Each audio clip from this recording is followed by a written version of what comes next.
Cable 2, the award-winning community television channel for Fairhaven and Acushnet, presents the 18th annual blessing of the New Bedford fishing fleet.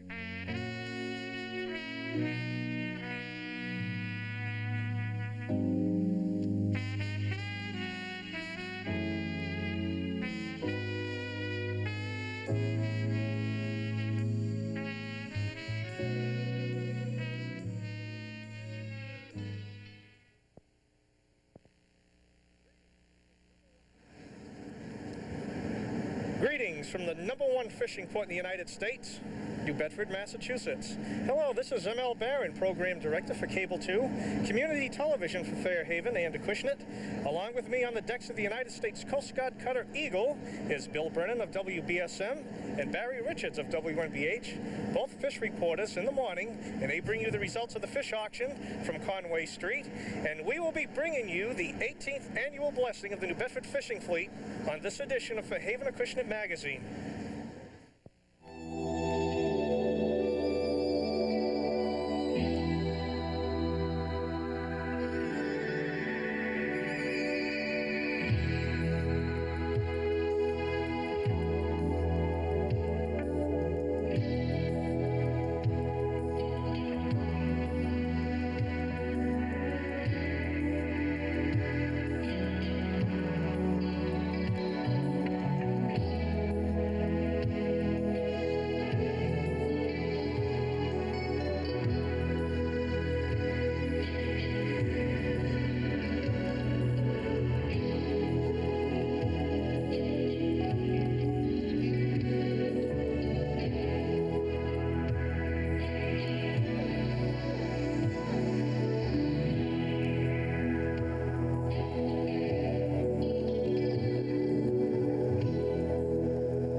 And of course, one of the many celebrities that are now aboard the Eagle, we have Bruce Schwogler, the weather reporter from WBZ TV. And Bruce, I can say this, you did not let us down today. A crystal clear blue sky. Super day, ML. I wetted this finger 3 times just to make sure that it worked out. And the wind is definitely from the southwest, no fog problems, beautiful visibility, and a lot of people out here enjoying this beautiful weather. And I'm glad I could come down here and say hi to you and the folks and see another spectacular blessing of the fleet. This is always great scenery around here. I was here 3 years ago. It was great. I understand I used to be a meteorologist for the U.S. Navy, and you were stationed in Alaska, so you must be having a nice time being in this warm weather right now. Well, I was stationed in Alaska for 1 year, but I was stationed in Florida for 2 years, so I had a little bit of both. And actually, you know, I was trained to be a shipboard officer, but as soon as I majored in meteorology, I suddenly became a jet pilot kind of duty assignment thing, and so I never really got on a ship anymore. I was on a guided missile destroyer for 6 months, and bango, beyond that, I was at naval air stations the rest of my tour. Well, Bruce, I think you have your work cut out for you today being a judge for this event that's going to be taking place very shortly. You can see right out in the outer harbor there's dozens of fishing boats getting ready to come in the dike. And once again, I hope you have a good time, and thanks for talking with us. Well, thank you. You know, I just got to say one thing. You know, something that I thought of the last time I was here is all these fishing boats out here. These guys have got a lot of guts being out there in the middle of winter and lousy weather way the heck off the coastline. That takes a lot of courage to do all that, and that's something you never really think of when you see all the pomp and circumstance on a beautiful day. So it's not about that, Bruce. Well, thank you, ML. Okay, Bruce, thanks for talking with us. Have fun. Once again, this is MLBaron along with Barry Richards and Bill Brennan, both reporters for their respective radio stations. And gentlemen, I don't think we could have had a better day than today for this annual blessing. Barry? Well, it's absolutely gorgeous out here, ML. I'm very pleased that you asked me to come out here with you today, and we just heard Bruce Schwogler say we got a nice strong breeze from the southwest, I believe he said, and you can feel it up here. It's keeping the sunshine a little bit cooler than it might have been otherwise. And Bill, you can also hear it on the microphone there. Bill, how many years have you been coming to these blessings of the fishing fleet? 18. 18? You never missed a blessing? No, this is the 18th. Oh, that's fantastic. It's certainly a very colorful event going on in the outer harbor, by the way. I was only 10 years old the first year. 10 years old. You're 28 now, huh? Right. Boy, he's younger than us, Barry. I know it. He's younger than us put together, I think. You know what? We have to mention right now that not only is this a joint venture with the 2 radio stations along with Cable 2, we are distributing this program program to Whaling City Cable 13, that's New Bedford and Dartmouth, and of course our good friends at Bay 8, Mattapoisett, Marion, Wareham, and Rochester. And there are other communities statewide that are receiving this program, and it's just a pleasure to be sharing this with you and for you guys right now to be joining us and doing the color for this event. Well, we definitely have a lot of pride in what we have right here, and that is the city of New Bedford and, of course, Fairhaven right across the harbor. And it's nice to be able to share that with other communities in the Commonwealth, and I hope they enjoy watching as much as we're enjoying being here. Absolutely. Not only is it a big fish port, but it's also the scallop capital of the world. And I think we're all mighty proud of our scallop fleet and our fishing fleet. They do a heck of a job. Well, Bill, speaking of pride and Barry, we are on the decks of a very special vessel docked at the State Pier. We had the opportunity to sail into New Bedford Harbor on the Eagle a few days ago, and we did an interesting story of the Eagle along with a tour and a few words from the cadets as well, and that's going to be interesting. And when we come back, we're going to take a look at the Eagle, but first, a message from your local cable channel.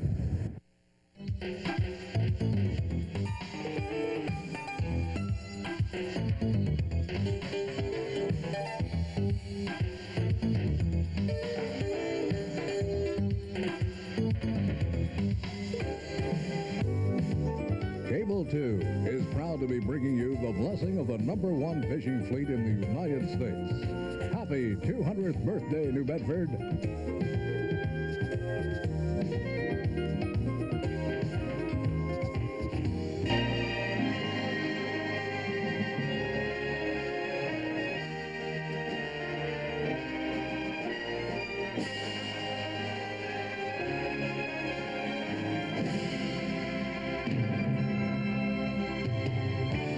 Today's Eagle, the seventh in a long line of proud cutters to bear that name, was built in 1936 by the Blumenvoss Shipyard, Hamburg, Germany, as a training vessel for German naval cadets. She was commissioned Horst Wessel. During the war, she served as a cargo ship in troop transport and was credited with downing 3 aircraft in combat.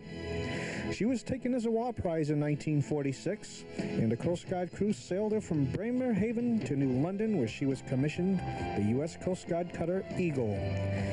Used mainly during the summer, Eagle serves as a seagoing classroom for about 175 cadets and instructors from the U.S. Coast Guard Academy, located in New London. Invariably, it is on the decks and in the rigging of the Eagle that the young men and women of the Coast Guard Academy get their first taste of salt air and life at sea.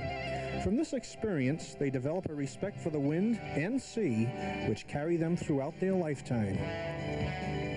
What duty do you look forward to doing the least on the ship? That's a duty we call scullery duty. It's you sit for like 8 to 10 hours. You wash dishes in a little compact room. It's really hot and it smells pretty bad. So scullery duty is the worst. The FID watch is basically the worst duty, especially yesterday morning, because there was about 9 people on our ship and we had on our shift, and we had to turn the whole ship around. It's called a wear. It's something like a jibe, and we're all heaving almost all night. So it's from 4 to 8 in the morning. What's life like on the Eagle so far? It's great, except when you're getting sick. Have you gotten sick before? 4 times. Yes, sir. Are you going to stick with it? Oh, yeah, definitely. What's it like working with all these male sailors aboard? It's not what you think. That's what it is. It's really nice. They're very nice people. So I like it. Yeah, I notice you have some binoculars with you. What's your job on the Eagle today? My job on the Eagle today is bow lookout, sir. I'm in charge of everything from 90 degrees to 270 degrees off the starboard and port side. I'm the eyes of the ship, sir. Mm-hmm. Is this all the time or just for today? This is my special sea detail, sir. Mm-hmm. And how long have you been on the Eagle so far? So we've been on the Eagle for a week, sir. Mm-hmm. Now, this ship is known for its strict discipline. How is the discipline on this ship? Everybody, as long as you do your job and you do it right, there's no problem, sir. Mm-hmm. I'm a cadet from the Air Force Academy, just visiting this vessel, yes. And how long are you going to be spending time on this ship? I'm going to be spending just the rest of the cruise here, and I'm going to be spending the whole semester at the Coast Guard Academy on an exchange program from my academy. What do you think about life In the Coast Guard on the Eagle, do you think you'd trade careers from the Air Force to go to the Coast Guard? No, I wouldn't, because I'm a little bit too confined on the boat here. I like to be more active, and it was really an interesting experience, but I think I'd like to be out, and flying jets is the best way of life for me, so that's what I'm going to do. You know, something smells real good in here. What's cooking today? Tonight we're going to have chicken, and we're going to have a salad, and something a little special for dessert. So. Now, I see you washing dishes here. Did you do something wrong today, or is this just a normal duty that you're engaged in today? No, most of my classmates have this duty, and duties rotate on the Eagle. Everyone gets stuck with this. It's not very fun, but someone has to do it. About how many dishes do you have to wash during a cycle? There's like 140 people, so you can think about it, plus all the dishes they use to cook in the kitchen and everything like that. Now, how long will you be on this kind of detail? Until we come into port, and then I'll have my chance to get my liberty after we finish. Well, that's in about a few minutes, so you must be in a real good mood. Well, no, everyone else goes on liberty. I have to finish. And we had a slight problem. The boiler broke down, and we didn't have hot water, so it backed us up, so we're behind schedule. Okay. My bad luck. Enrollment at the Coast Guard Academy now numbers approximately 1,000 men and women, all of whom sail at one time or another on America's only active duty square rigger.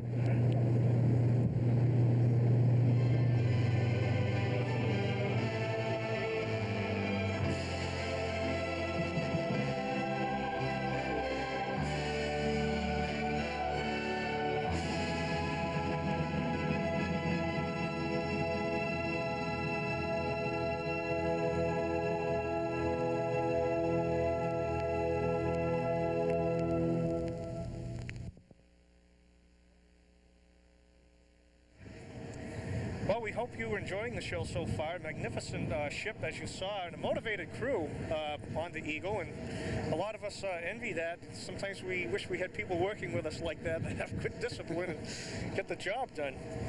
Well, we had the opportunity to tour the Vigilant and Unimac as well, both Coast Guard cutters that reside in the port of New Bedford for many years. And Bill, I assume that you know quite a few people aboard those two cutters. I sure do. I'd like to remark that I think it was 1964 or so when the Vigilant first was commissioned and came in New Bedford. I was out on a cruise on her around Buzzards Bay. We didn't go out too far. But I was up in the pilot house and I steered it. You steered? That's the proudest achievement of my life. Of course, there's about 6 guys watching me make sure I steered it. Is that how it got the dent in the side? That's exactly how it got there. Well, there's usually 6 guys that help him when he drives. That's right. That's, motor vehicle. I hit the Titanic. That's what happened. Where do you get the insurance bill for that? You're going to get a surcharge for that, Bill. You know that. I know. Well, we're going to take a look at the Vigilant and Unimac right after this commercial break, and we're going to give it back to your local cable channel for a message.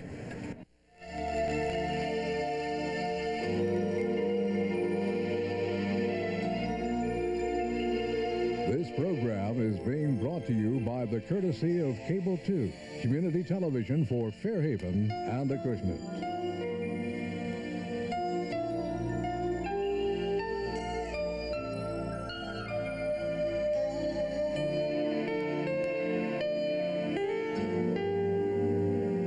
Here now aboard the Vigilant is Ensign Tim Querum, Public Affairs Officer, and Tim is going to give us a little rundown of the Vigilant, and for you sea dogs out there, you'll appreciate some of the specs he's about to give you. I'll tell you a little bit about the ship. The Vigilant was the 3rd Coast Guard cutter of the 210-foot Reliance class to be built. It was commissioned on October 3rd, 1964. She's powered by Cooper Bessemer V12 turbo diesels. She'll do about 14 knots. The complement is 10 officers and 70 enlisted. We normally do 4-week patrols with about a 2-week endurance before we need to come in to receive stores and refuel. We can cruise about 5,000 miles between refuelings. The Vigilant, as all Coast Guard cutters are, is involved in the drug enforcement business, and of lately we've been heavily involved in fisheries enforcement and protecting the Georges Bank fisheries, and recently we've dealt with some violations of fisheries regulations in closed spawning areas and some flagrant violations of fishing nets, and we've been working to improve the fisheries and to enforce the laws in the fisheries. Come DIW after he hauls back, leave the gear on deck, and muster his crew in the waist, or however you want to work. That's cool.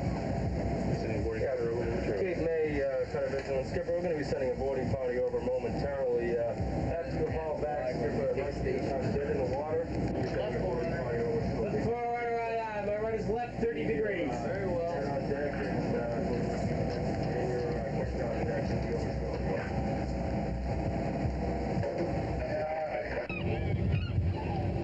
What you're seeing here is we've launched one of our motor surf boats, and we're sending a boarding team over to a fishing boat that we're about to board. And what we do is we contact the master on the radio before we go and get some information, and then tell him, make a decision whether to board or not, and tell him whether we intend to. And we try to interfere the least amount possible. We don't make him stop and haul in his nets. We let him continue fishing. So.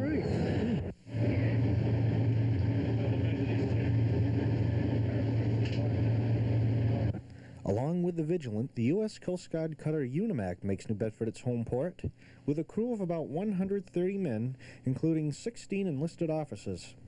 The Unimac, commissioned in 1943, is one of the oldest cutters of its class, still in operation. Once again, this is MLBaron along with Bill Brennan and Barry Richards aboard the United States Coast Guard cutter Eagle.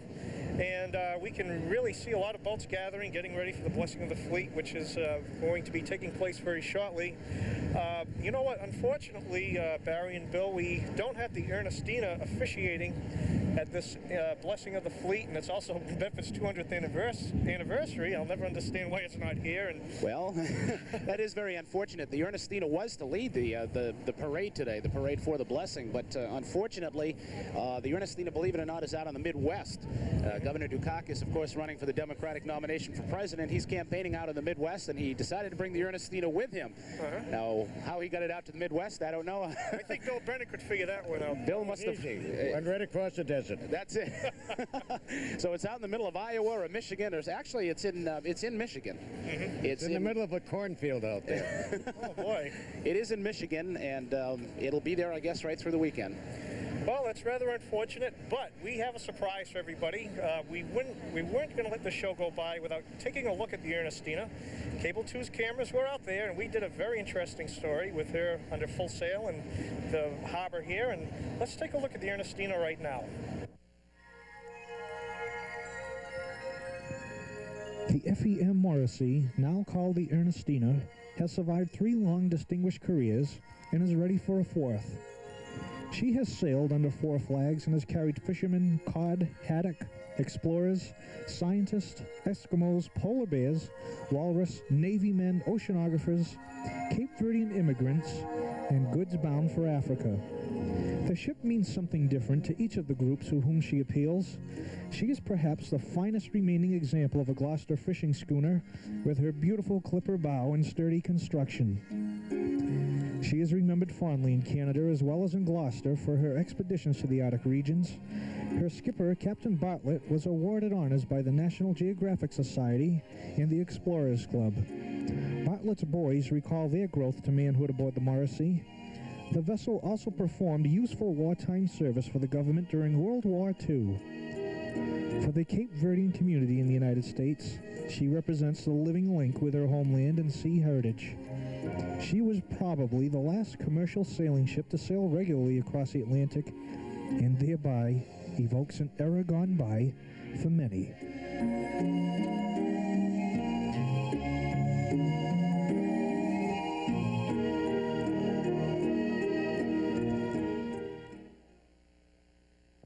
I'm standing here on the decks of the Eagle now with Ellen Marie Harrington of the Commercial Fisheries magazine. Welcome, Ellen. Beautiful day for the blessing. Sure is, Barry. Now, tell us a little bit about the fleet. Let's give us a picture of the fleet. I understand that we've got some new scallopers coming in. How large has the fleet gotten, and what can we expect? At any given time, we have about 280 to 300 boats in New Bedford Harbor. About 80 of them are scallopers. The rest are draggers, some small offshore lobster guys, mostly between 90 and 100 feet. This year, New Bedford will see about 8 new scallop boats coming in. We have the Liberty, which has already come into New Bedford. We have the Nordic Pride. We have the Atlantic. We have another one coming in September, another one in November, and the rest are still being built. Some are coming out of Maine, Gowdy and Stevens Yard in East Booth Bay, and a lot of boats from down south. Maine Iron Works in Houma, Louisiana, doing a lot of work for New Bedford Harbor. Scalloping is going really well this summer. The prices are fairly consistent. People appear to be having a good summer, and everyone's working really hard. Now, we, of course, know about New Bedford's heritage as far as being a major fishing port in terms of the rest of the nation. How do we stand up there, really, in terms of dollars and cents and amounts of fish and scallops landed as compared to some of the other large ports? Well, New Bedford has a designation of #1 port in the United States, and that is in dollar value. We, in 1986, brought in $103 million worth of fish, $103 million value. We were number 10 in the country for pounds brought in, and I think it was something about 90 million pounds. The #1 port in the country for poundage is in Louisiana, and they bring in about 675 million pounds a year, but they, interestingly enough, are number 10 in value. So we're the #1 dollar port in the United States, and that's attributed to the fact that scallops are so expensive. Yeah, well, and just a couple of days ago, we had the great pleasure of sailing back in port on this great vessel, the Eagle, and that gets your adrenaline flowing. You told me that day that you were going to join the Coast Guard. Where does that stand, and what do you want to do with it? Well, I've enlisted in the Coast Guard Reserve, actually, and I will be a public affairs specialist, working 2 days a month, probably at the Boston station, dealing with the press and informing them of search and rescue missions, boats that are being towed, and in the event that there's a hurricane or something while I'm on duty, I'd be the person to call. But I'm really looking forward to it. The Coast Guard originally, of course, was in New Bedford, the Coast Guard Academy, and very interesting branch of the armed services. It has the broadest peacetime mission of any armed service. Women can do any job in the Coast Guard. They do not have to score any higher on their testing as they do in some branches of the armed service, and women can do any job in the Coast Guard, from a boatswain's mate to public affairs specialist to even maybe someday being captain of the Eagle, which would be pretty exciting. But I'm only a reservist, so the chances of me doing my 2 weeks on the Eagle are pretty slim. Just quickly, Ellen, I know we have another couple of big events coming up for the local fishing industry. We have another scallop shucking contest coming up in Nova Scotia. Tell us about that. Well, the 2 winners of the scallop shucking contest from the International Commercial Fisheries Show in April, Tom Saunders and Mark Nilsson, will be going up to Lunenburg, Nova Scotia at the end of September, September 23rd to the 27th, to represent us at the Nova Scotia Fisheries Exhibition and Fishermen's Reunion, and we're really looking forward to it. We expect that a whole group of people from the Offshore Mariners Association will be joining us, and we should have about 25 people traveling to Nova Scotia to represent New Bedford and the United States. And I've talked to Mark and Tommy in the last week, and they say they're out practicing and they're really psyched, and we hope to have a flag from the city of New Bedford to fly while we're there, and I think it's going to be a really exciting event. Now, what about the Fisheries Expo in October?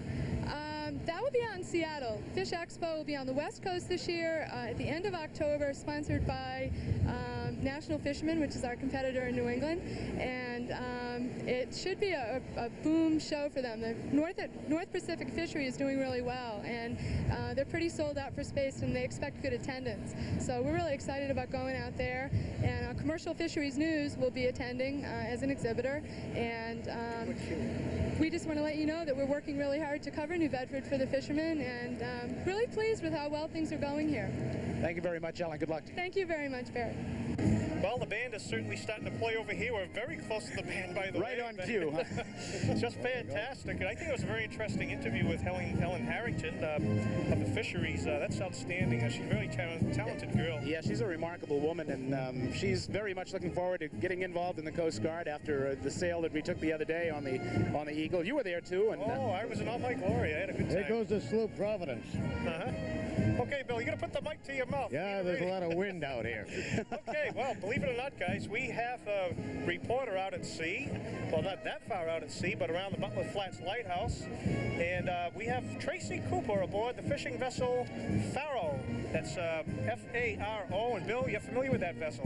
That's the name of a card game out in Las Vegas. Faro. Yes, it's one of the New Bedford fishing fleet. And they're in port every week or 10 days or so. It's a fairly new vessel. Well, Bill, I was going along the Fairhaven waterfront, Barry, looking for a vessel to put my reporters on, and I did see the Faro all being decorated on Saturday evening, and I went and approached the people aboard the deck, and they were very receptive to having our reporters on board. So right now, why don't we go to Tracy Cooper aboard the Faro for an update? And Tracy, what does it look like from over your vantage point? Thanks, ML. Right now we're trying to form a line here on the Faro. As you can tell, everyone is in a pretty festive mood here on the Faro. Well, as we approach, we can see the line forming right now for the blessing of the fleet. And right now we're all ready to sail. All ready to sail. We're looking forward to seeing you on the Eagle, ML, along with Bill Brennan and, I believe, Barry Richard. Looks like she's having one heck of a good time on that boat. It's a beautiful, beautiful day out here. Just can't believe how nice the weather is, and the Providence is sailing out now. All the boats are heading out to the other side of the dike where they'll get in position and formation and get ready to steam in for the blessing of the fleet. The Providence, I believe, is a replica out of Newport, Rhode Island. It's a replica of a Revolutionary War sloop. It was built back in 1775 and 1776, and actually John Paul Jones had his first commission aboard that vessel, and it was built in Newport in 1975 and 1976, so 200 years after it was originally built. Speaking of a length of time... I'm glad to see that we do have a sailing ship of that stature to escort the vessels by the Eagle, and when we come back, we're going to take a look at a few more stories, but right now, let's go to your local cable channels for some more messages. We'll be back. Stay with us.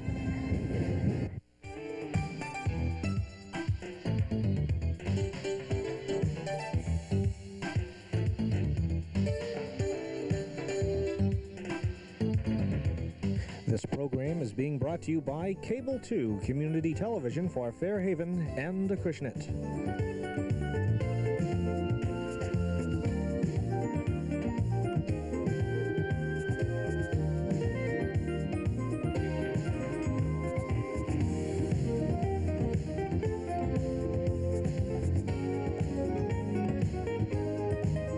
Aboard the decks of the U.S. Coast Guard cutter Eagle is another famous person, a judge, Janice Glynn of WPRI, Channel 12 out of Providence. Janice, I don't think we could have picked a better day for this. Oh, isn't it gorgeous out? Look at all the boats, too. It's a really exciting day. Is this your first time being a judge for an event like this? It's the first time that I've been the judge for the Blessing of the Fleet, but my co-anchor Walter Cryan told me that I will have so much trouble trying to decide which boat is the nicest. Yeah, there's no doubt about that. If you look out into the outer harbor, we can just see the mast from over here, and some of the boats are really decorated to the point where they could capsize with a good gust of wind. Let's not say that. Let's not say that. Oh, but there's quite a crew out here today, too. No, it's going to be a lot of fun, and oh, the weather's so pretty. We're really lucky. Okay, Janice, well, thanks for talking with us, and good luck. Thank you. Take care. Janice Glynn of WPRI, Channel 12, another one of the judges here. Another judge is Jim Phillips of Whaling City, Channel 13. With me is Barry Richards of WNBH and Bill Brennan of WBSM. And gentlemen, I see a spectacular sight out there so far. Quite impressive, ML. We've got the sleuth, or the schooner, actually, Providence, out of Newport, right now making the turn, heading toward the Eagle, and behind it a number of New Bedford's finest fishing vessels. I count about 18 inside the harbor now, still some coming in, and a number of pleasure craft as well surrounding them. I imagine they're going to try to sneak by and get blessed as well. Bill, you're no stranger to this, the Blessing of the Fleet. You've been covering it for 18 years now. How's it look? That's right, since they started. How's it look to you, Bill? Well, it looks like there are more boats than last year. There are more pleasure boats, too. I'd say there's at least 40 pleasure boats out there, of all shapes and sizes. certainly is a fine day for it. It's a bright, sunny, warm day, and a nice breeze coming in from the southwest, and that allows, of course, the pleasure boats to have their sails up and get right in line or alongside the parade.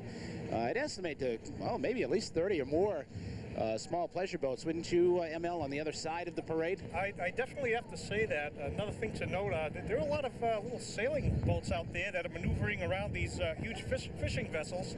And I think right at this point it's apropos to go to Tracy Cooper aboard the Faro. And Tracy, what does it look like from your vantage point?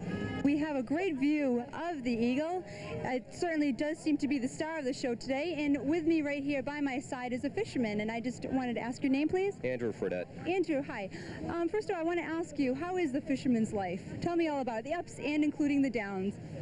It's hard, but you know, like I said, I wouldn't trade it for anything. Yeah. I love the life. You've got to love the life. If you don't do it. But now I'm with the owner of the Faro. I believe your name is Mr. Pyers? Mr. Pyers, Jose Pyers. Jose Pyers. First of all, tell me, and I'm curious about this, what does Faro mean? That is a Portuguese name, and yeah, Faro is the name of the capital of the Algarve. Algarve is a province in the south of the country.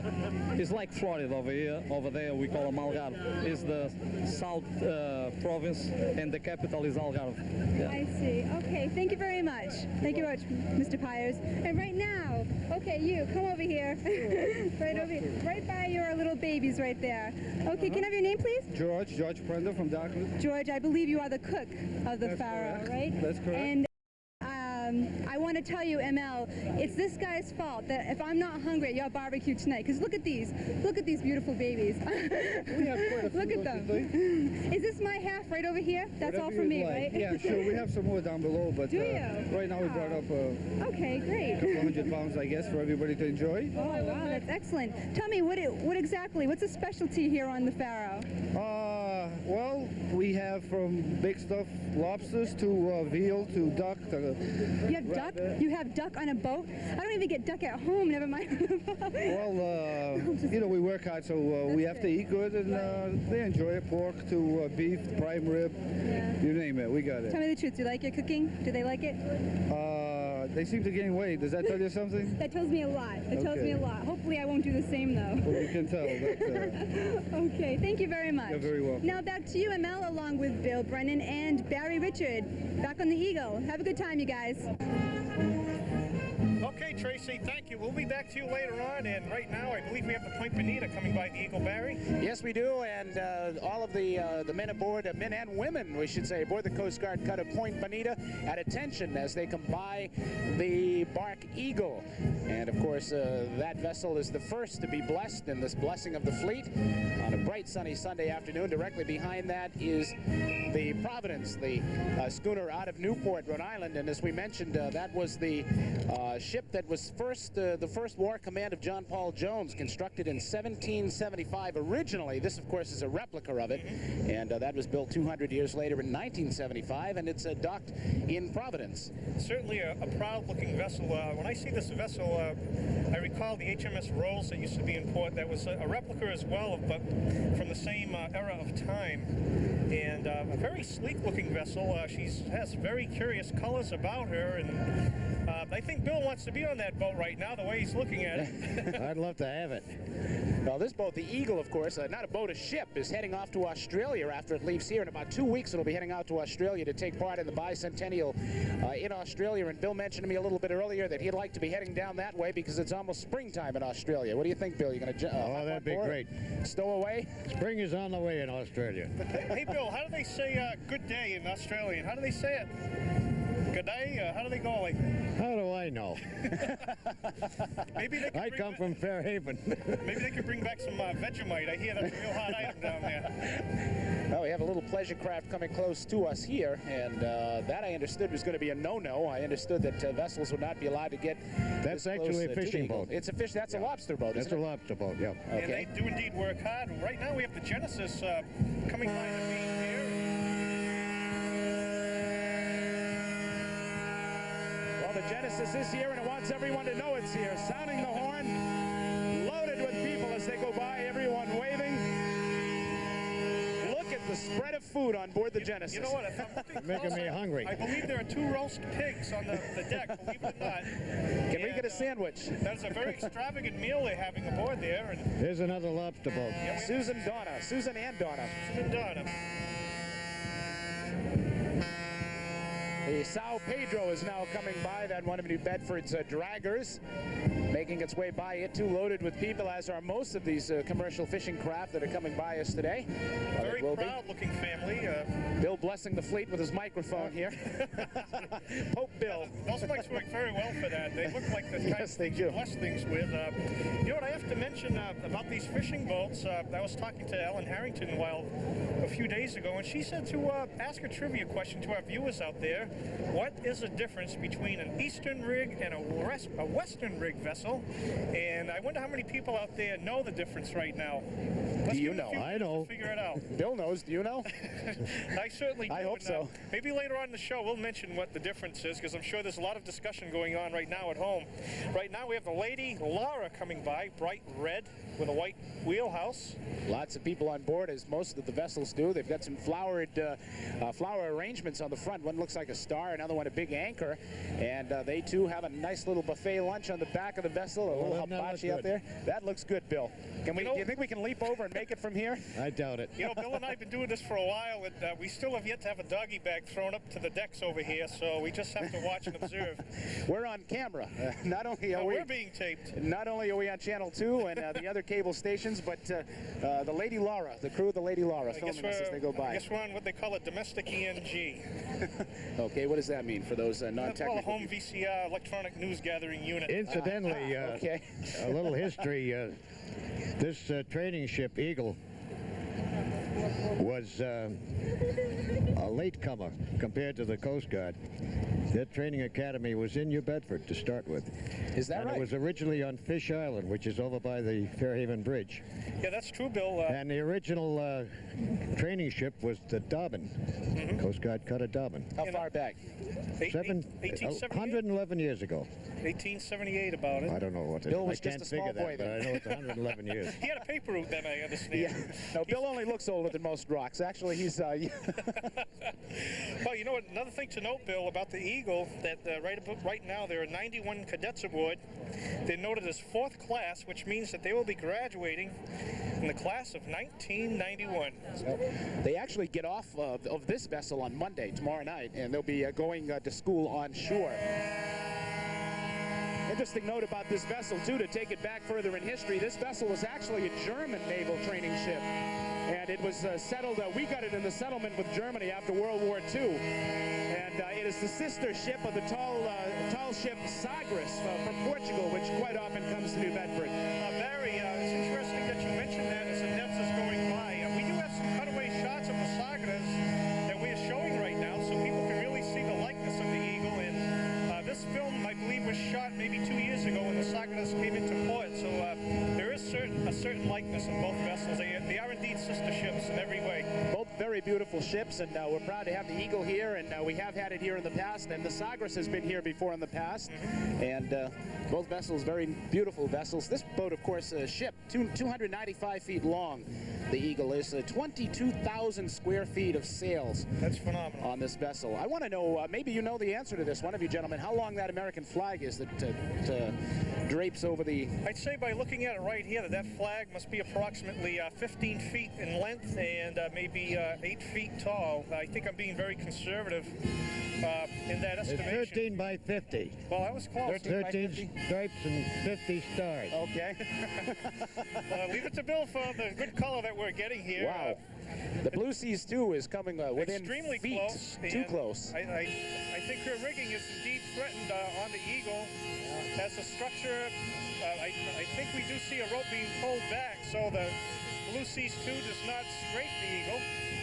It came dangerously close to coming up alongside of the Eagle here, and I'm very surprised because we were told in the briefings earlier that the Coast Guard would have a cutter right here alongside the Eagle to prevent any boats from getting that close. Oh my goodness gracious, look at the lobster. Can we get a close-up on that, I wonder? Fantastic. There must be at least 3 dozen and lobsters, big ones too, by the way. Oh, boy. Blue Seas 2 out of New Bedford, Massachusetts. One of my favorite vessels coming alongside us now, the Linda and Ilda. Very friendly bunch of people on the Linda Ilda, lots of them too, with the Portuguese flag waving high above it, as is the American flag. Decorated quite nicely with the colored flags flying all over the vessel. Look, there's an incredible amount of people on this vessel. We even have a Portuguese folklore band up on top and some dancers. They look like Santa's elves up there, but they're having a heck of a time, and have a good time there, guys. That's great. The key to this whole thing is safety, and obviously there is some partying going on board, but oh, sure. The Coast Guard keeps a very close eye and tries to keep everything safe. The Lucimar is trying to cut in between two vessels. Speaking of safety, I'll turn my head. Yes, I think we don't want to look on that side right now, but I think Lucimar will certainly try to get out of the way very quickly. But as we look over, I'd like to mention something else about the Eagle. She is, like you said, Barry, 291 feet long, and she does have some diesel engines to power her as well. And a lot of people commented that they're very disappointed the Eagle doesn't come into port under full sail. Well, it attempted to. What day was it that we were out one day last week, and we sailed it in on Friday afternoon, and unfortunately it was just so calm out there. They had intended to bring it in under sail at least into the Hurricane Dike, and that way people on East and West Beach and Fort Phoenix would have been able to see it under full sail, but as you know, there was just no wind at all out there. It was a very, very calm afternoon, and unfortunately the cadets were disappointed too, because from what I understand, they've not had a chance to sail into port like that under full sail, and it was rather disappointing for us and them as well, but maybe we'll see it under full sail when it leaves tomorrow. Of course, Barry, another thing that we'd like to mention, of course, what you mean by tomorrow is the day after the blessing of the Eagle. We'll be weighing anchor to get some provisions before she heads for Australia. A few other things I'd like to mention about the blessing of the New Bedford fleet, that it's very special because this is one of the few ecumenical blessings of the fleet, perhaps in the country along the coast. And according to Bill, it's the only one. And Bill, you have confirmation on that?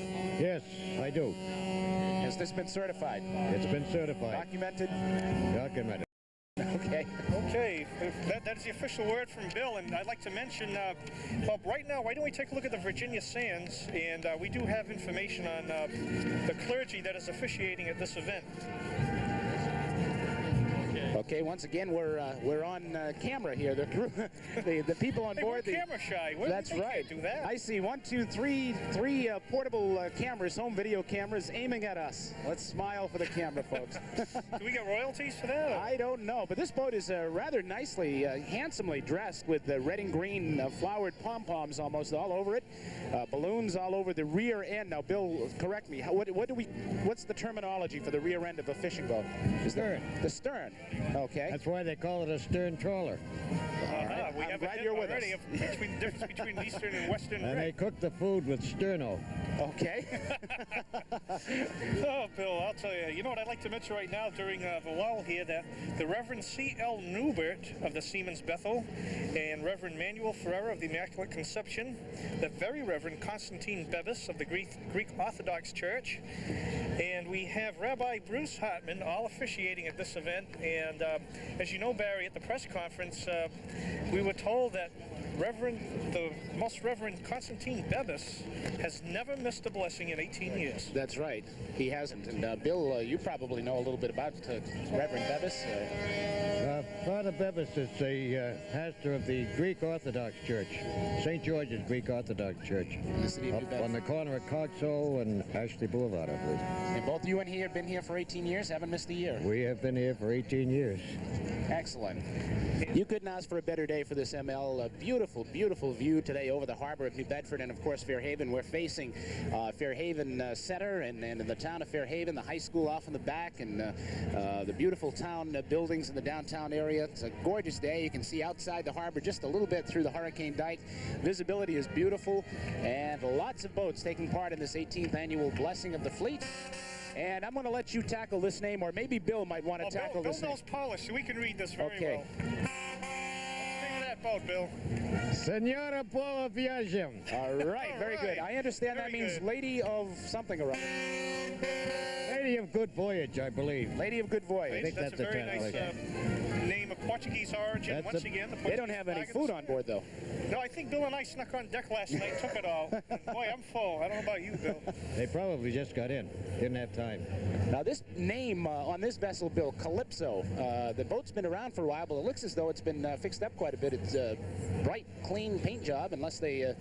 There's a lot of them that spent the last 2 or 3 days painting. Is that right? Whole family on board. Yeah, Calypso. That's a nice name. That, of course, is the name of Jacques Cousteau's boat. That's right. And I'm sure that boat's been to many dangerous positions around the East Coast like Jacques Cousteau has. I'd like to mention right now that once again we have a reporter out in New Bedford Harbor, Tracy Cooper, with cameraman Ray Bashan. And I think we should go to Tracy right now. And Tracy, what does it look like right now aboard the Faro? ML, caught me in the act. Sorry about that. Okay, right now we're with Dave and Sharon Cabral. Dave is the captain here on the Faro. Dave, tell me, how's today gone so far in your... It's gone pretty good. It's been a good day. Yeah?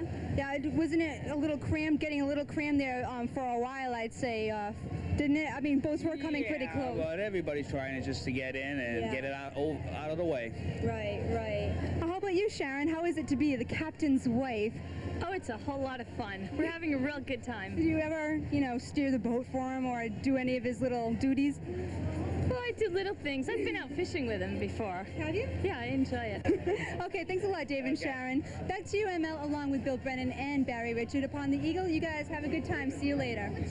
Okay, Tracy Cooper aboard the Faro. Thank you for that report. We'll be joining you later on. And I wish I was on that boat. They look like they're having a real good time on there. And Barry, the Calypso is dumping flowers in the bay. Yes, they are. The Calypso is coming up alongside of us. They're dumping what looks like from here flowers made maybe out of paper mache.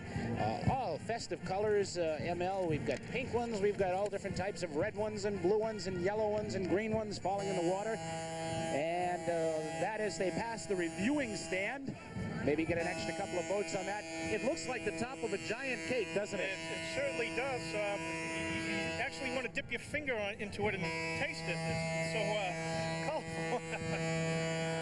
It's amazing the number of people that they squeeze on top of these vessels each year for this blessing of the fleet. The Bedford 200 years. Very creative design. Harvesting the sea. America means freedom. The signs being displayed on the fishing vessel Calypso as it sails by the Eagle. Yes, another thing to note that it has a nice sign on the side. America means freedom, like you mentioned. Nice painting of the Eagle. Appears to be an original painting, and I think this boat deserves a lot of consideration for the judging. I think you're right. It's a very, very well done design work on this vessel. Bill, how do the boats look this year compared to past years as far as decorations? There seems to be more decorated. They've had better weather. The last couple of years we've had a few rainy days before the fleet. Tell me something. I'd like to ask both of you gentlemen a question right now. Does the fishing industry status make any difference as to the attendance of boats that appear at the fleet blessing? Well, the fishing industry likes to see as many as possible, yeah. But is it, I understood that if it's economically to their advantage, that they'd rather go out to sea than be blessed. Is that correct? Yeah. A number of vessels did go out to sea. As you probably noticed on Friday of last week when we were motoring in aboard the Eagle, we passed a good number of fishing vessels heading out.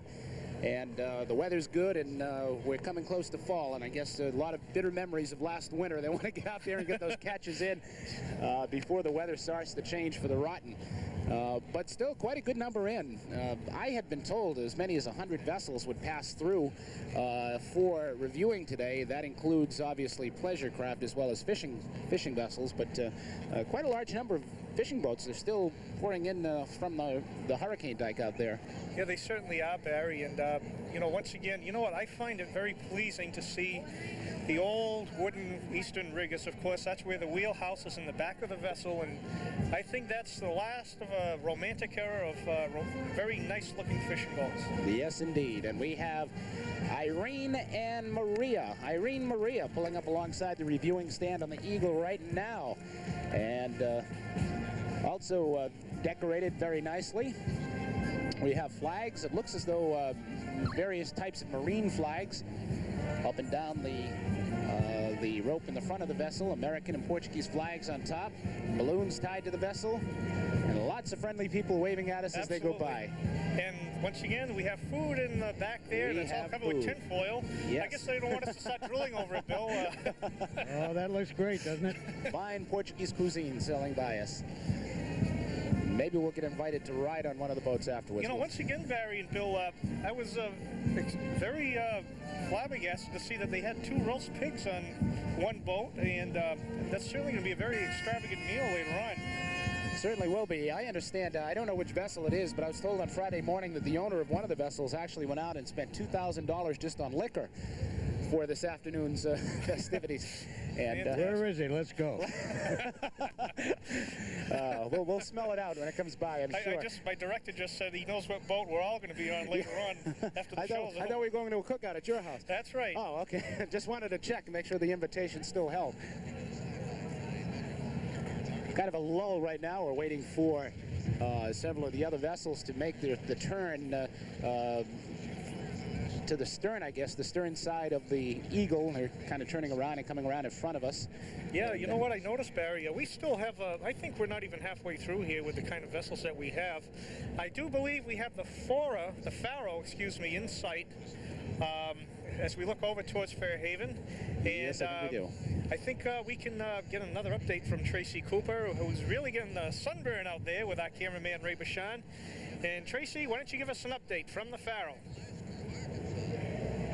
Okay, right now, ML, we're with Manny Pereira. And Manny, tell me, what do you do exactly on this Faro? What I really do is help the captain when he on his time off. I run the boat, and I do the towings, and I help the guys on deck. That's what I do. Like, Michelle, I do fishing. Okay. Yeah. What don't you do then? That's the question. So right? what I don't do? That's a good question. That's a great question. Yeah. I really. Now we're with Tony Oliveira, the engineer upon the Faro. Now, Tony, you're going to tell me exactly what your responsibilities are here on the Faro. Well, my responsibilities is pumping out the boat, keeping the engine with oil, because the motor's always running 24 hours a day. And always you gotta maintain it, so you gotta pour oil in it and keep it going. And make sure everything's running all right, and then the motor's going good and everything else. A lot more work than a car, right? Is that right? That's right. Very good. Thank you very much, Tony. It's nice talking to you. Thank you. Thank you, ML. Now back to you, along with Bill and Barry upon the Eagle. All right, thank you very much, Tracy. And we're back on board the Eagle. I'm Barry Richard, of course, with ML from Cable, and Bill Brennan from WBSM. And the Voyager 1 is making its way past us now at quite a good speed, quite a good rate of speed. It, too, has flags all over it, lots of friendly people waving to us as they go by.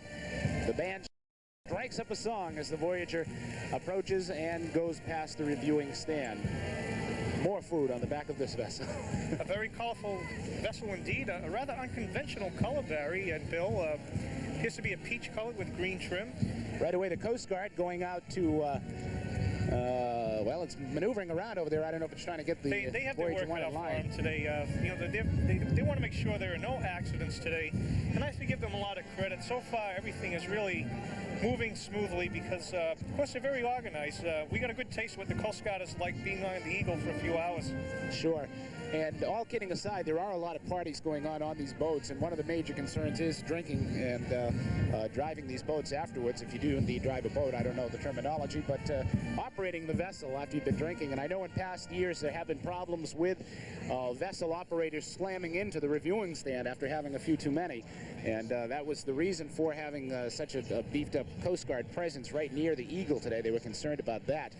So far, it was only a problem once when a vessel came within reaching distance, but other than that, it's been pretty calm, and we haven't seen any problems at all. We do have Captain Ernst M. Cummings aboard the Eagle, who is in his third of a 2-year term as captain. And Barry and Bill, he is noted as being perhaps one of the best captains in the United States Coast Guard, and he's going to be missed very much. These fellas on each one of the Coast Guard ships has a 2-year assignment, that's all. So right now, let's go to another break, and we'll get an update from Tracy Cooper, as well as bringing you the 18th Annual Blessing of New Bedford's Fishing Fleet right after this message.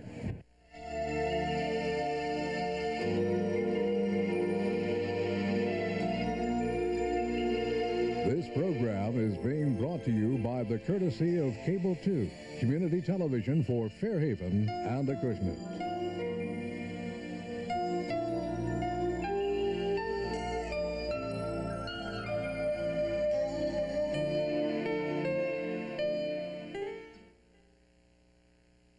We have the Cowboy coming up alongside of us now, and a big blue star on the vessel, and lots of flags. And lots waving. of Budweiser, too. Lots of Budweiser and lots of food on the table. I think we ought to have a special category starting next year, judging the vessels on how much food they have on the table and how good the display looks. You know what we need is Captain Jack over here to really That's right. judge the... I'm starting to sound like Captain Jack, aren't I?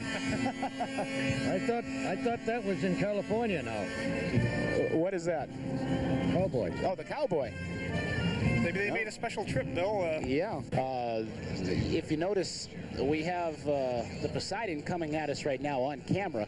If you notice off to the sides in the rear of the Poseidon, the two arms that come up, one going sort of off to the left and one off to the right, that's part of what operates the nets. Maybe, Bill, I think you ought to jump in here. You've been around a little bit longer, and bail me out, Bill. Will you describe the difference? No pun intended. Bail him out, Bill. It's easy enough to see. The scollopers have those two outriggers forward of the mast, and the reason for that is they haul the scallop drags over the side. The draggers have one boom instead of two of them. I think the Poseidon is a very handsome, old wooden vessel. That's a pretty boat. I would not mind having a model of that vessel above my fireplace mantle. I know where there is. I know where there is one. Well, tell me when they have a yard sale, Bill. I'll show up. Fellow down there where you live made it. I told you no hard questions. No, that wasn't in my contract.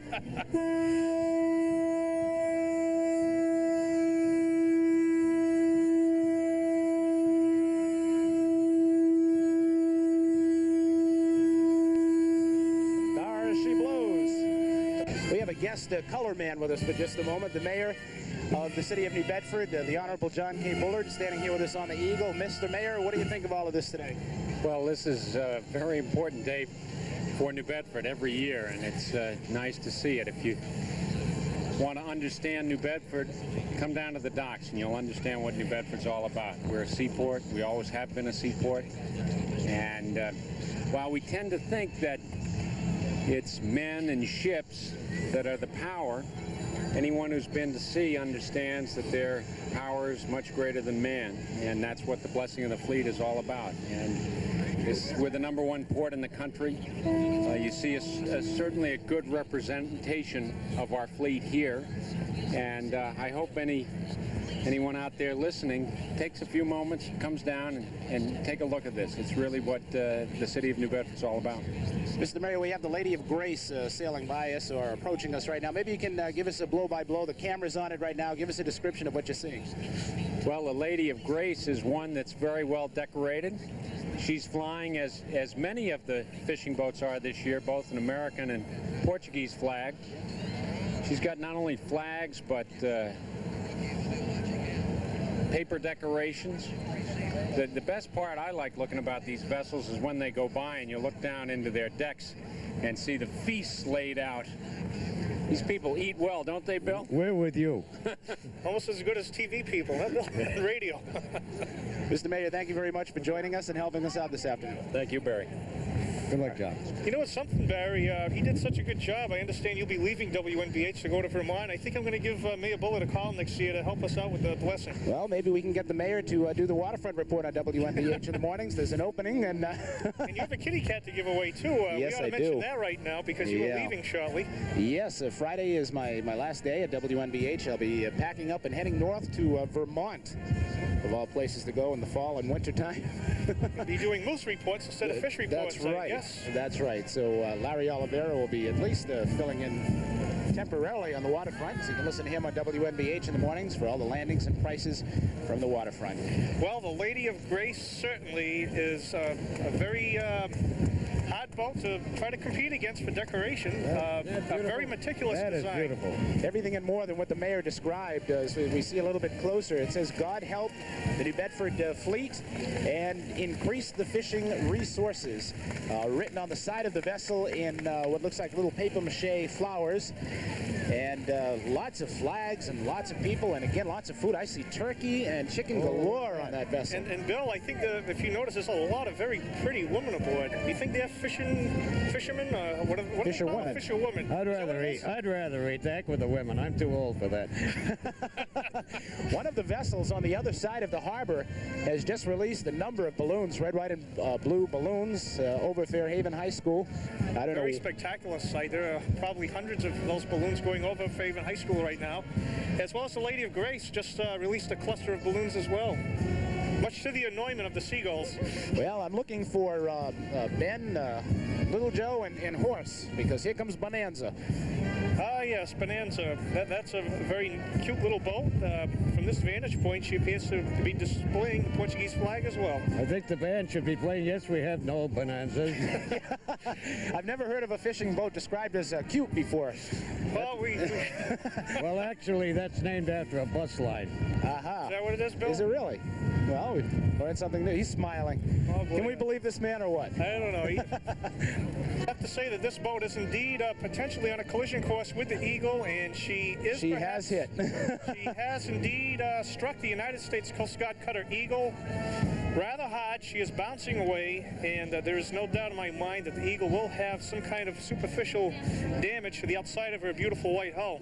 I know some heads will roll over this, ML, because we were strictly told, as I mentioned a few times before, that the Coast Guard had planned to be very close to the vessel on this side so that no boats could get near it, near enough to touch it, and we have had one very close call, and now the Bonanza has scraped alongside of the Eagle, actually bouncing off of it with some force.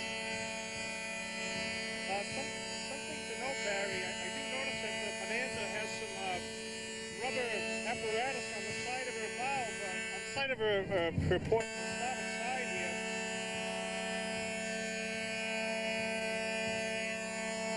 Another thing to note is if you look above here, her top mast will be the rigging of the Eagle as she goes by. It looks as though the American flag on top is going to snap right off. The American flag on top of the Bonanza has ripped, tangling in the lines on board the Eagle. It is now motoring away, and I would assume there's going to be some more said about this a little bit later on. I think they want to get the plate number off that one. Yeah. Did anybody get the number of that truck? I noticed a couple of cadets running immediately over to the side where the impact did occur. I don't imagine there really is that much in the way of damage. It's just more or less the plan going awry here. The plan, of course, being to keep vessels far enough away from the Eagle so that wouldn't happen. Patriots is coming in right behind Bonanza now. We'll see if they maybe take a little turn further out so that they won't come close enough to cause any problems here with the Eagle. We've still got quite a few boats out there, haven't we, Bill? Yeah, you know where they got the name Patriots? From the football team. Yeah, that's one of the. Is that right? One of the Tishon boats. Originally, they had three of them: the Rams, the Patriots, and the Raiders. The Raiders are still sailing. Yeah, yeah. They were all named after football teams. Yeah, because you know what, Tishon's a great football We have cheerleaders up on the wheelhouse. We certainly do. What's a football team without cheerleaders? What's a fishing boat without cheerleaders? I thought they were busy playing ball today. Well, I have to say right now, guys, we're going to have to go to a commercial break, and we'll be back with more of Favorite Acushnet Magazine with the 18th annual blessing of New Bedford's fishing fleet right after this message. Stay with us.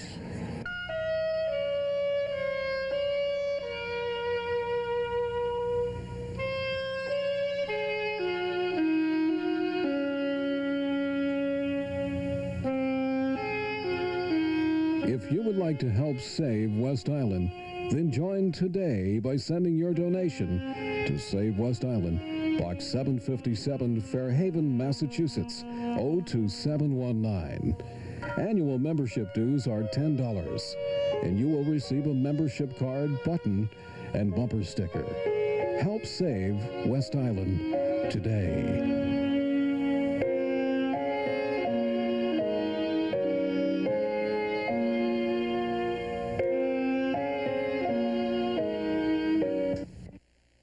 might note, on a vessel the size is the one that we're on, ML, 295 feet long, we didn't even feel the impact of that collision whatsoever. And well, the band strikes up as Patriots draws near. And cheerleaders, as you mentioned, up on the pilot house of the vessel. They're certainly motivated. They're jumping all around up there. Oh, sure. Impress those judges. We might have another problem here where Patriots is close enough, not close enough to hit the Eagle, but where some of its taller poles on top might run into the wires here on the Eagle. Yeah, you know, the rigging of the Eagle is very complicated and certainly abuts outside of the confines of the ship. And the Patriots have indeed struck the rigging of the Eagle. And the Eagle appears to be enduring. I have to say that. I'm very impressed that it's hanging in there.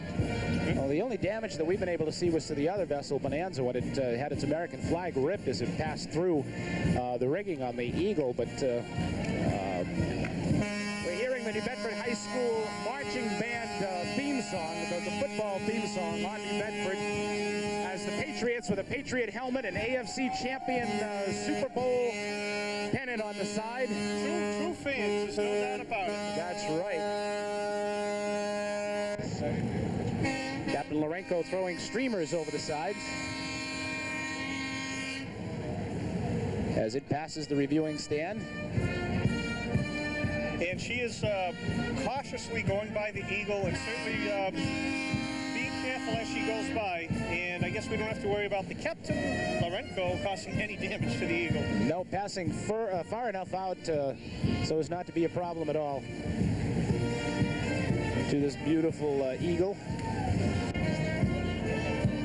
I'm sure both of you mention a lot of the names of these boats quite often. You must know how to pronounce them quite well. It takes some practice with some of the Portuguese names and pronunciations, particularly the one that I had Bill pronounce before, the Senora Don't ask me again, Barry. Biagim, or however, I hope I pronounced that correctly. You know what, right at this time... Senora de Biagim. It means Lady of Good Voyage. Okay. The multilingual Bill Brennan. Not bad for an Irishman. With an Irish cat. I'd like to take the opportunity right now to give credit to the chairman of the Festival Vita Sea, and that's W. Freeman Hall, Webb Hall as he likes to be called. And this is his 8th year as chairman. And you know what's interesting? He's a veteran airman, and he's still wondering how he got involved in the celebration of floating ships instead of airships. That's right. I asked him about that just the other day, and I said, gee, you must have a lot of Coast Guard experience. Not me. I was in the Air Force. Oh, okay. Well, how did you wind up? He said, well, I just got elected to do it 18 years ago, and I've been doing it ever since. Okay, we also have a boat with a complicated name that Bill Brennan is going to name for us right now. I'll take a crack at it. Appears to be the Ponte Delgada. Am I close? Ponte Delgada. Okay. Got it right on the nose. And once again, precariously close to the Eagle, but I think she will skim by without even touching the rigging. And this appears to be an older type vessel, probably made in the mid-50s. I would say around the end of the 50s. By the end of the 50s. Right. Only watermelon on the table in the back of this one. They must have already taken care of all the goodies. I see 2 watermelons left there. I think they're going to save that for us. Let's hope so. 2 watermelons, an empty soda can, and a Boston Red Sox hat. This is a good place to eat watermelon because you know where you can put the seeds. That's right. You don't have to worry about spitting the seeds on the floor. Now here comes a boat which appears to have an Irish name. Minflicka, Bill Brennan, you probably know how to pronounce that name better than anybody. Can't see it. The It looks like Minflicka. That must mean my daughter. My friend Flicka. Small girl. Small girl. In Swedish. Mm-hmm. Swedish. Ah, okay. Well, I was certainly close with the nationality, wasn't I? Yeah. Well, they're both on the right side of the Atlantic. No Polish boats. No Polish boats. I feel left out here. Lots of cold soda on ice in the back. I got my radar on for some kielbasa, but I don't see any yet. 3 Suns, which is not decorated at all, at least from what I can see at this vantage point. Doesn't appear to have any decorations on it, but the one coming up behind it, I can't make out the letters on its side. Portugal, I believe. see. You're right. Portugal is very heavily decorated, and the next couple of vessels behind her are very handsomely decorated as well. You know what, Barry? I was reviewing some tapes that you recently did with Cable 2 as you interviewed some people along the waterfront, and I found it fascinating to note that the occupation of a fisherman is 7 times more dangerous than the most dangerous occupation, which is mining, and that's just incomprehensible. That's right, and that's why there are such or is such a big problem with getting insurance for fishing vessels, and obviously insurance is needed because someone does get injured. You've got to pay the medical costs, but the price is astronomical. Right now, I understand that Congress is tackling the issue of insurance for fishing vessels and for the industry overall. That's something I think we'll be hearing a lot more about in the coming months. Hey, there's some more food. I'll tell you what, that's a very attractive Lots more food. Chicken. They're waving chicken at us. Can you stand this? Now, is that teasing us or what? You know? Thank you, Portugal. Well, know what we could have had if we were on your boat, and I think there must be at least 150 people aboard that vessel. You know, it looks like it's full to capacity. I might note that the Point Bonita has pulled up in front of us, and now there is a Coast Guard patrol boat directly on the side of us. That obviously the result of the little incident before with Bonanza brushing us as it went by. The Coast Guard is doing what it said it would do and putting a vessel there to make sure that boats don't come that close. You know what's interesting, Barry? We do have that little patrol boat by the side of the Eagle, but I would not want to be in a little vessel like that with these big fishing vessels coming by the Eagle. I would not want to be stuck in the middle. Here comes Billy Joe. Mayor Bullard pointed it out to me. I was noticing it on some of the vessels, but it didn't sink in that it was on all of them. And as I look down the row of vessels still to come, each and every one of them is displaying the American and Portuguese flags side by side. Billy Joe has some very pretty streamers on it. We have red, green, yellow, of course the Portuguese colors, the colors on the Portuguese flag. Streamers all over this vessel. Not as many people on the Billy Joe as on some of the other vessels, and more of a calm, quiet crowd. Kind of just standing there, a couple of them waving, smiling as they go by. And it looks like we have a bucket of steamers on this particular... That's what it looks like, yeah. I'm going to follow all of these boats on my way home later on. We have Villa Diablo pulling up alongside of us now. And she is very close as well, and if I was that ship's captain, I'd try to take immediate steps. Yes. Take some steps and get that vessel away. It looks like we might have another collision or a very close... I think her stern will strike the Eagle. Her rigging is at peril, and I heard something snap. Yes, we had a collision. I felt that one. Has struck the Eagle. We certainly got some damage from that one.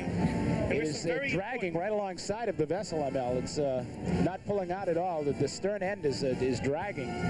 Wow. And we have severe damage just done to the Eagle. We have several pulleys that have been yanked from the... Now the front end of the Villa Diablo is going to hit us. It's going to strike right onto the side. And it's rather unfortunate that this happens because, you know, these people are trying to have a good time. And, you know, they certainly, both parties involved, the Coast Guard and the fishing boat, certainly don't need this aggravation. No, and these vessels, skippers have been warned in advance not to come this close. I'm very, very disappointed that we've had 2 collisions today and 1 near miss. And I'm very disappointed at the way the Coast Guard has been handling this situation because they were told to be here to prevent this. There was supposed to be a tugboat between us and the vessels coming by to prevent this thing from happening. And it's happened twice now. We've seen the Eagle badly banged up on 2 occasions. Well, I have to say this, Barry, considering all that the Eagle has been through, including World War II, I think she can handle a few battle scars. She can handle it. She certainly can, but it's disappointing to see the skippers having to come this close. And it's not the first year that this has happened, and the plan this year was to keep it from happening. Well, you know, if we can try to give some color during this unfortunate distraction, we do have a lady on the wheelhouse that appears to be a artist impression of the Statue of Liberty. Yeah. And she's still valiantly holding her torch through all that. And the torch was still there, right? Well, she's saying, free us, give us liberty. Don't shoot us as we sail away. There is a Coast Guard cadet or someone out hanging over the side of the Eagle now, trying to haul in at least one of the pieces of the Eagle that were damaged. I can't see from my vantage point what exactly it is he's hauling in there. They appear to be the pulleys for the main yard arms. There is someone with some authority over there as well. I can tell by the hat. I can't tell what rank it is, overseeing the operation as they try to assess the damage to the Eagle. Well, I think all of us will end up with some souvenir pulleys before this event's over. We may. And right now we have the Atlantic Star extremely keeping cautious. She's way out there. She does not repeat of what just happened. And the Atlantic Star is cruising along. You pronounced that very well. Thank you, Bill. He's getting that Portuguese accent down. I try, you know. And the seal looks rather festive as well as it comes by us. You know where they got the name Seal? Where did they get the name Seal? The owner's name is Lee's. Aha, so it's That's reversed. very good. You know what? It's always fascinating to hear the trivia from Bill. He knows all these little interesting things about the fleet. It makes the show much more special. Toby Lee's. Nice guy. Are they Fairhaven or New Bedford residents, Bill? Dartmouth, I think, but I'm not sure. Well, hello, Dartmouth. They bought that from the government. It was confiscated. I think the intention overall is that they want to get close enough to the Eagle so the judges perhaps can appreciate all the hard work that they put on the vessels. I think that's something to consider. You know, oh, sure. I'm sure no one is maliciously trying to damage this vessel. As you say, they're trying to get close enough for the judges to see them and also to be blessed. They want to be blessed. And I guess a little bit over anxious maybe to get close enough, and not taking into consideration the amount of damage they can do. But fortunately, from what we can tell, the damage is not that severe. Alassane Corps, as you say, has the American flag and Portuguese flag on both sides painted onto the bow of her hull. I see something very interesting coming up on the vessel after Sandcore, and that is a Japanese flag, as well as the Union Jack. Well, you know, it's interesting to note Might be a pirate flag. Might be. What's interesting to note, I'm glad you brought that up. We have a very special event going on in the town of Fairhaven very shortly. The mayor from Tulsa, Japan, will be arriving in Fairhaven. Of course, Fairhaven is a sister city, a town, to Tulsa, Japan. And of course, a legend of Manjiro Nikahama is very significant. So we'll be back and talking about more about that. But let's continue with color about the Sandcore. As the Sandcore pulled up, the people on board started to sing happy birthday. Of course, this is New Bedford's 200th birthday this year, and that prompted the band to strike up its own rendition of Happy Birthday. How's everything going? Sandcore handsomely decorated, Bill. It's got a black whale made out of, it looks like paper mache on the hull, and if you look close, and it's spouting water. The whale is spouting water. What do you think of that, Bill? How'd you like that for your swimming pool? That's nice. Bill has one of those in the bathtub. How does he fit that in there with all his rubber duckies? I don't know how he does it. We've even got also made out of, I guess, paper mache or flowers or tissue paper or whatnot, an anchor hanging down near the hull. And a very colorful vessel. We have also the whaleman statue, if you can see, right on top of the pilot house. And it's colored elaborately, all with carnations of paper mache. I'd say it's paper mache from here. And another vessel that is indeed a challenge for the first place awards. Definitely. That whale alone is worth something. And this is Biprod. Bill, have you heard of this one? B-Y-E-P-R-O-D. Biprod? Never heard of it. And that's the one flying the Portuguese, the Japanese, the American flags, also the Union Jack. Not too much color on this vessel. It probably came in very, very close to the blessing today and just didn't have a chance to get itself in shape. Well, Barry, all I see is 2 unopened cans of Orange Crush on the rear, so that's why they probably don't look too happy. I don't know. Maybe they're having a more extravagant party later on. Perhaps. You know, actually, we do mention when the vessels are not are decorated nicely, and we mention those that are not, but really the whole thrust of this thing is for the vessels to be blessed, really. The decoration part is just an extra added attraction to this whole thing. So because a boat is not decorated does not necessarily mean that the skipper is a fuddy-duddy. It just maybe means that he doesn't have time because they're coming in from fishing. These are working commercial fishing vessels. Some of the others do plan to come in early enough so that they can decorate and clean up the boats. As Bill mentioned, a number of the vessels have been freshly painted for this today. And here's a Lucky Venture, Bill. What do you see on the Lucky Venture? Bill's watching all the women. Yeah, he's just too busy checking out all the women. He's always always been a playboy when it comes to doing these kind of things, and I think he's getting a few phone numbers right now that'll be he'll take advantage of later. Ooh, there's something cooking on the back of that boat. I was wondering where the tires went to my car. There they are. You know? Somebody left it on the rims last night. Once again with the Portuguese flag waving proudly above the wheelhouse, but with the United States flag right at the stern. Only a handful of vessels left. Looks like maybe another 10 or slightly more, but about 10, I would say, to come by. We have Misconduct. A rather interesting name. Misconduct. Yeah, that's what it is. And that looks like a lobster boat. Am I correct, Bill? Is that a lobster boat? Yeah. You know, that rings a bell with me because I was a quahogger. A quahogger. That rings a bell with me because I was always involved in misconduct when I was in school. So very sentimental boat for me. It's an old Eastern rigger. You can see the perils of the sea off on her paint as the rust bleeds down. Sea Roamer, I know, just came in. Was it Thursday or Friday, Bill? Yeah. I believe the Sea Roamer was just in on Thursday or Friday. They obviously had not had chance to fix themselves up a little bit, pretty themselves up. You notice those rusty plates on the side?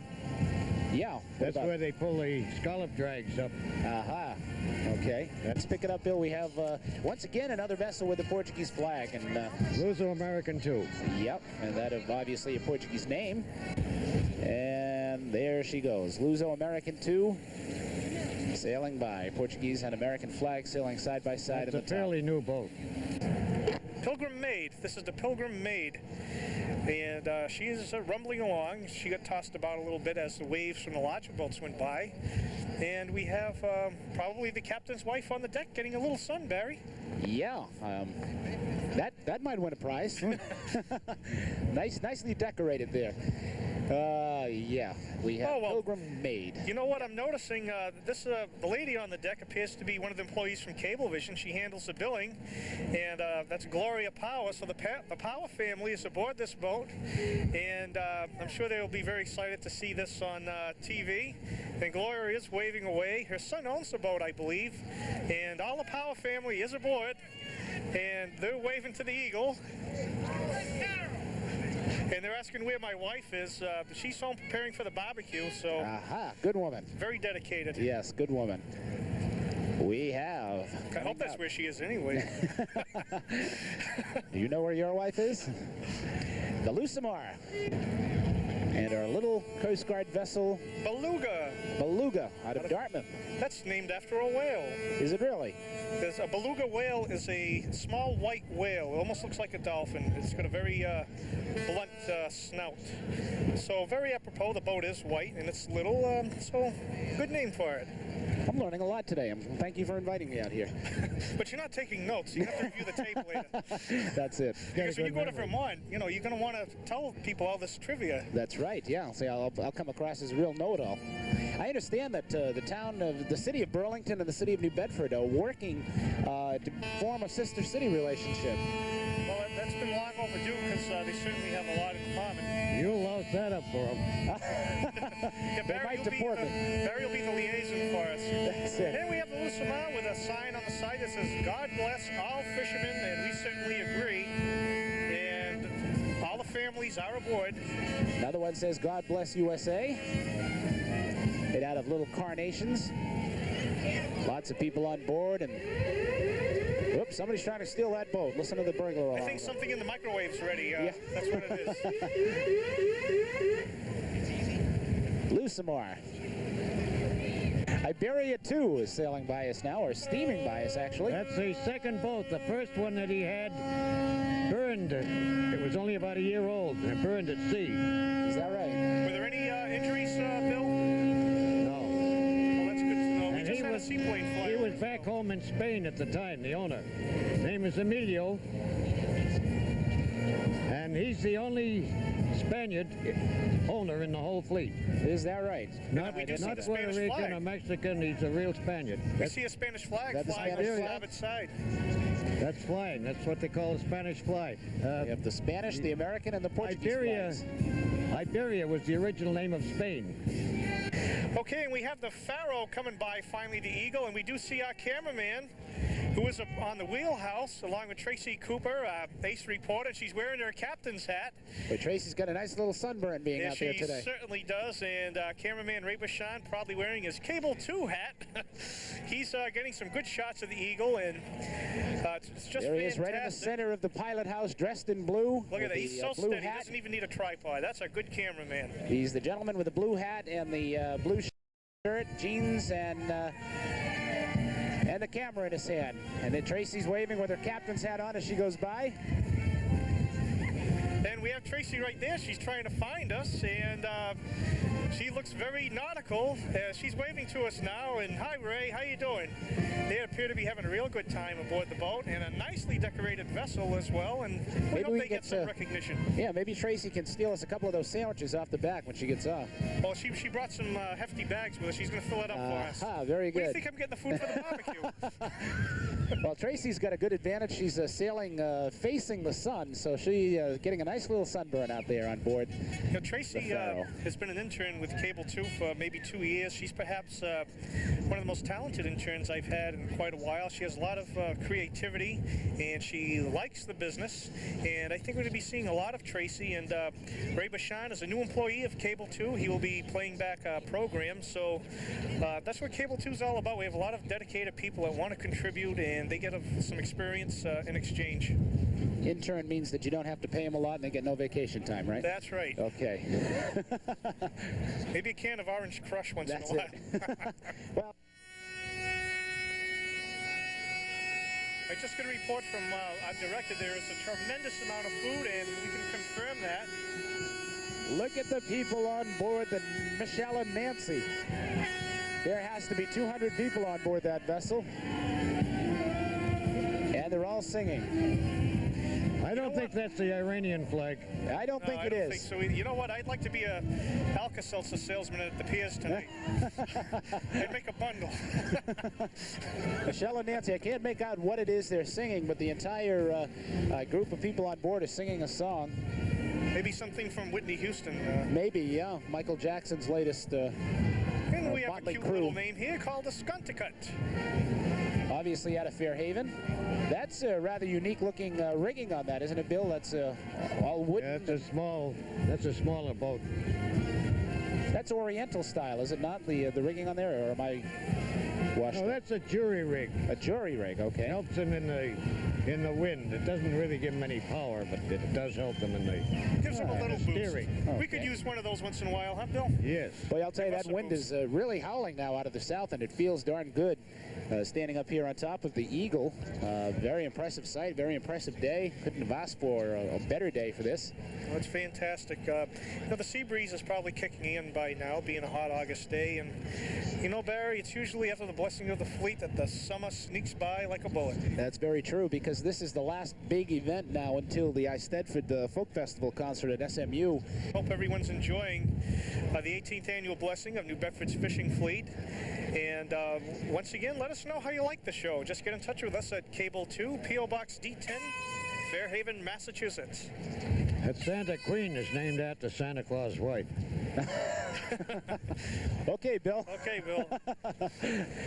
Now, to all those folks outside of the greater New Bedford area that are watching this program, we'd love to invite you down. There's still time before the end of summer, and New Bedford Harbor, New Bedford, Fairhaven, the entire area is a beautiful, beautiful place, as you can see right now by watching. What you're seeing is only a very small part of the area, and if you've never been down to the New Bedford area, the general area, the greater New Bedford area, please do come on down and see what we're all about. If you haven't been here in maybe 10 to 15 years or so, well, a lot has happened here, and a lot of things have changed, and I think you'd like what you'd see. So come on down, make it a Sunday afternoon or a Saturday afternoon trip with your family. Lucasara. Lucasara. Looks like it has a bunch of primer on it. Paint that's painted on it. Christina, Sandra 2. Christina and Sandra, too. That's quite an impressive vessel. We have pilgrims all over it. Well, I'm very, very impressed. And we have Chicken Man on the pilot house. We have Chicken Man and Garfield. Garfield is on board. And a couple of Indians, a teepee, and this is the first vessel I've seen get applause passing by the reviewing stand today. You know what? I'll give them a prize myself. I'm so impressed. Everyone dressed in pilgrim costumes, and quite impressive. Some Indians on board as well. A clown in the middle. Hey, and, do you think they're making fun of us? American, a clown in the middle? That's a turkey. That's a turkey. No, ma'am. I'm not calling you a turkey. And Garfield's really getting into it too. I hope he's got a big litter box on that boat. He's a big kitty. How would you like a cat that size, Barry? Okay. You need a big claw pole for that one. That's for sure. Christina and Sandra, quite impressive. Christina and Sandra too, that is. Very, very impressive. That's the most unusual one I've seen today. Yes, a lot of work going into that. Raiders being greeted by the band as it goes by with, well, it could be on Wisconsin or on New Bedford, wherever you happen to be from.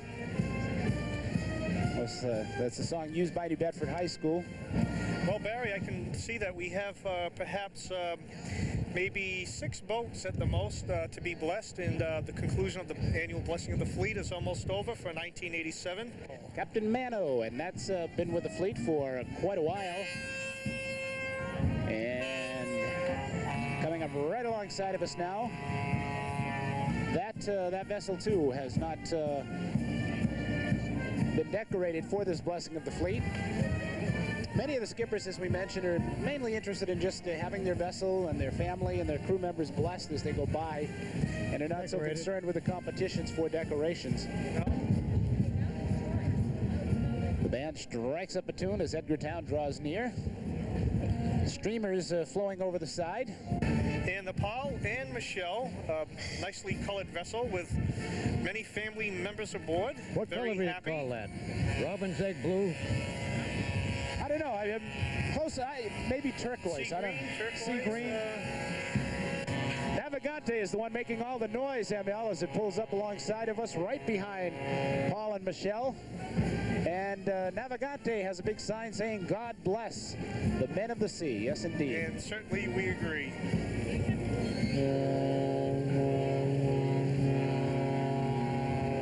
And I noticed some people on the Navigante have saluted the Eagle in respect. Well, we have the C1 coming by, which appears to be an old lobster boat converted to, I guess, a scalloper, Barry? That's what it looks like to me. Yeah, that's what it is.